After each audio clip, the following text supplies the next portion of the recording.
കാസർഗോഡ് യൂത്ത് കോൺഗ്രസ് നേതാക്കൾ പ്രതികളായ MDMA case തങ്ങളെ പെടുത്തിയതാണെന്ന് പ്രതികൾ. കേസുമായി ബന്ധമില്ലെന്നും വിളിച്ചുവരുത്തി പെടുത്തുകയായിരുന്നുവെന്നും പ്രതി അബ്ദുൽ സലാം.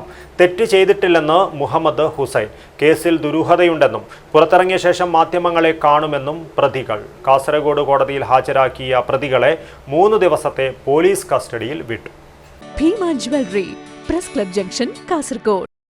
യൂത്ത് കോൺഗ്രസ് പ്രവർത്തകർ പ്രതികളായ കാസർഗോഡ് MDMA കേസിൽ പോലീസിനെതിരെ ആരോപണവുമായി പ്രതികൾ രംഗത്ത്. പയ്യന്നൂരിലെ ഹോം സ്റ്റേയിലേക്ക് വിളിച്ചുവരുത്തി തങ്ങളെ പെടുത്തിയതാണെന്ന് പ്രതി അബ്ദുൽ സലാം ആരോപിച്ചു. കേസുമായി ബന്ധമില്ല, സംഭവത്തിൽ ദുരൂഹതയുണ്ടെന്നും പുറത്തിറങ്ങിയ ശേഷം മാധ്യമങ്ങളെ കാണുമെന്നും പ്രതികൾ പറഞ്ഞു.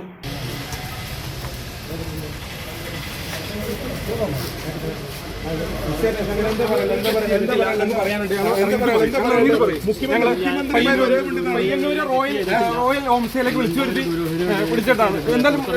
മുഖ്യമന്ത്രിയുമായി ബന്ധമുണ്ടോ?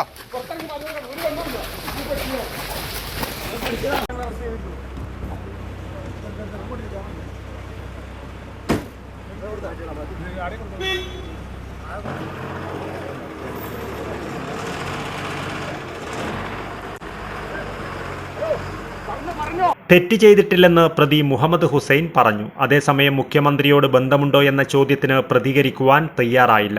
കൂടുതൽ അന്വേഷണത്തിനായി പ്രതികളെ 3 ദിവസത്തെ പോലീസ് കസ്റ്റഡിയിൽ വിട്ടു. പെരുമ്പാവൂർ സ്വദേശികളായ KH Muhammad Hussain, PA Abdul Salam, PA Abbas എന്നിവരെയാണ് ചന്ദേര പോലീസിന്റെ കസ്റ്റഡിയിൽ വിട്ടത്. അതേസമയം പ്രതികൾക്ക് വേണ്ടി വക്കാലത്തെടുത്ത അഭിഭാഷകൻ ഇന്ന് കോടതിയിൽ ഹാജരായില്ല.